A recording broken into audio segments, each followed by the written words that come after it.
Hey guys, we're going to have a look at the A minor scale in the G position. Okay, so this one starts with your little finger up on the 5th fret of the E string. So it's got a lot of that low range octave going on, and it's a different format, I guess, to your A and E position, and it's more similar to your C position. And with that, it gives you a different tool set and different arpeggios. So look, we'll dive into it.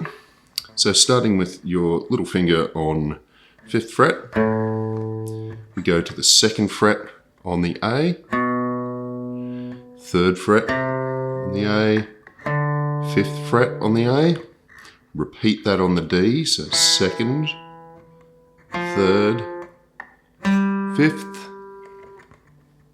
then we go down onto the G, 2nd, 4th. Okay, run through it again. 5th fret, 2nd, 3rd, 5th, 2nd, 3rd, 5th, 2nd, 4th. All right. Now we'll run that up and down.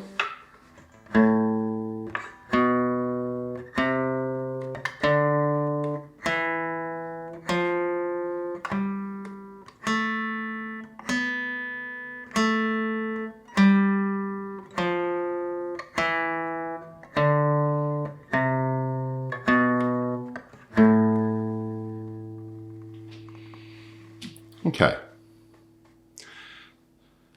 Now, when we look at our arpeggio for that, it's got a good feel to this one. So we're going root note. There's our 3rd on that 3rd fret on the A. Then our 5th is on the 2nd fret. Okay, our 7th is up on the 5th fret on the D. Then we use our 3rd finger for that 9th on the G. So it's 5th, 3rd, 2nd, 5th, 4th.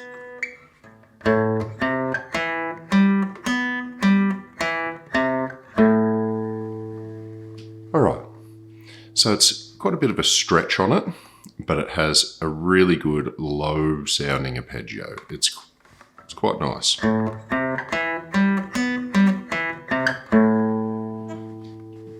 All right, so now we want to put it together. Okay, so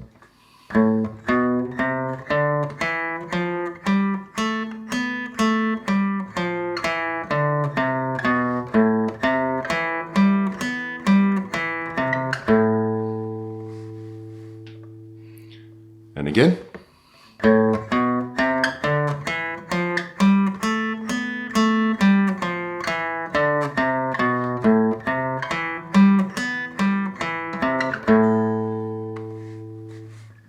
And again.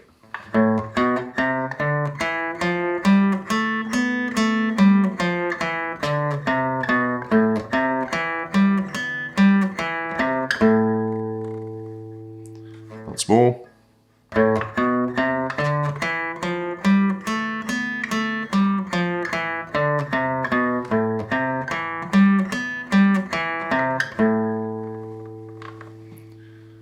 All right, so that's your G position. Now, something we want to start thinking about is with these positions, we've actually got some chords in it. So you're looking at these arpeggio notes and going, they actually make up my chords. They're the notes that make up the chords. So you've actually, if you look at it and go, ooh, I've actually got a chord there. There's your 1, 3, and 5. Now, it's a bit of a stretch on that one. It's not very comfortable. Okay, so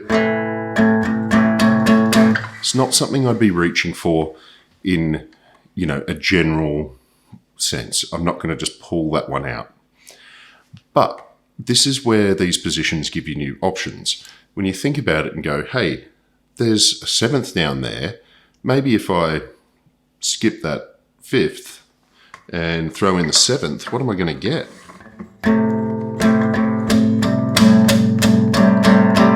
Something quite different. So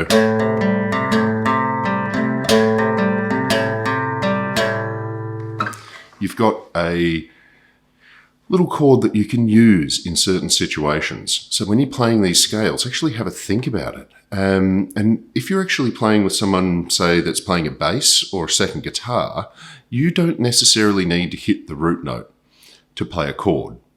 Okay, so we could be using these three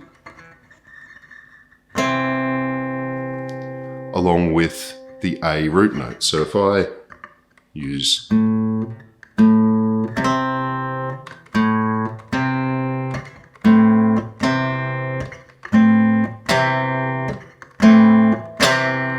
you've got a different sound again coming out of this position. All right, so think about where your arpeggio notes are and how they can form chords.